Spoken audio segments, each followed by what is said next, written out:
Rockbeard presents 10 awesome Batman facts. Number 10. The Beatles invaded the US in the 1960s. It took a little longer, but not much, to make an appearance in the Batman comic books. Although thinly disguised as the Oliver Twists, the Fab Four were readily identifiable in the 1970 Batman 222 issue. They even made the cover with the Boy Wonder posing as a fan. Number 9. How's this for a hybrid? Batman and Wolverine. Nope. Yep. Not really seeing it, especially in a movie, but it has happened in the comic books. Writers have managed to combine both backstories. The character sees his parents murdered before he goes to Canada. Then the Wolverine stuff happens to him. As far as the superhero mutant importing characteristics, everything is covered. Black cape, check. Yellow costume, check. Retractable claws, check.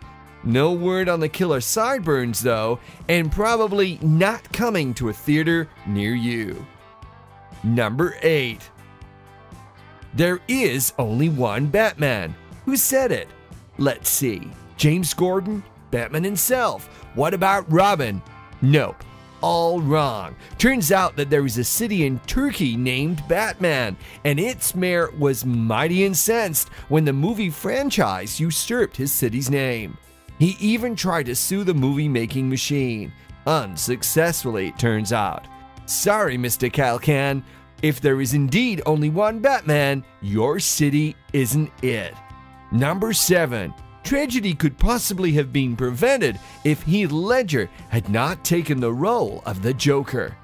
Speculation surrounding his death includes wondering if he was immersed too deeply in the insanity and darkness that is the Joker character.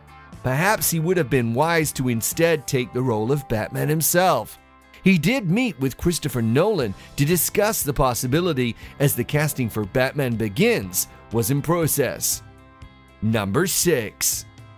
There were several precursors to Batman that provided the seeds of his character. Everything from Da Vinci's flying machine to the characters of Zorro and the Shadow, serving as inspirations for what we now recognize as the iconic Batman characteristics: his wings, the cape, the wealth, and the double identity. Number 5. Mention Robin to a Batman fanatic and you are likely to get a strong response. Some love the Boy Wonder, and some not so much. Enough ambivalence surrounding the character that about 30 years ago, comic book fans were given a choice to kill him off or not. This was pre-internet, so you had to be dedicated enough to go on the phone, yes, like a phone connected to your house, and call a number. Kind of like voting for Dancing with the Stars or something. Just over half the fans who voted wanted Robin out, so he was eliminated, as requested, at least in that timeline. Number 4. Imagine Batman with blonde hair, a raccoon-type mask, a red leotard, and black pants. No idea how the Bat could be all broody and dark with that getup? But that was the original costume design. Thankfully, cooler heads, darker, more angst-ridden heads prevailed, giving us the look we have come to expect. Thank Bill Finger for that one. Number 3. There have been many famous actors who've tried their hand at Batman over the years, but the famous aren't limited to only giving the Bat a go. There are many villains to choose from as well. From the Penguin to Poison Ivy, there have been lots of juicy evil roles to choose from. One of the most coveted, however, is the Joker, the creepiest of the villains. Perhaps the tragedy surrounding Heath Ledger's portrayal is best known for. Less well known is the fact that Mark Hamill has voiced more Jokers than any other actor. The animated series, the animated film Batman, Mask of the Phantasm, Batman Arkham Asylum, and Arkham City video games were all Skywalker's voice in the role. Number 2.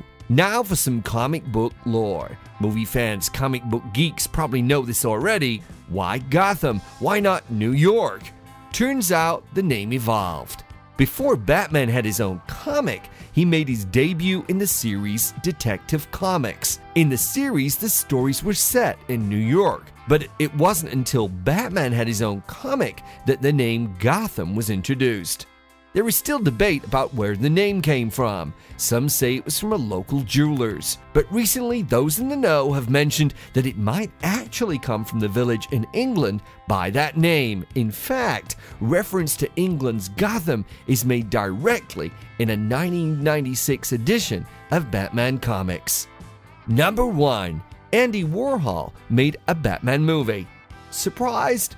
When most people think of the first Batman, the 1966 movie comes to mind. The one with Adam West, right? But that wasn't the first one. Warhol made his Batman first in 1964. It was never released in theaters though. Oh, and it was Batman Dracula, made without permission from DC Comics. Warhol only used his black and white movie as part of his art. Don't forget to like us and subscribe for more Rockbeard.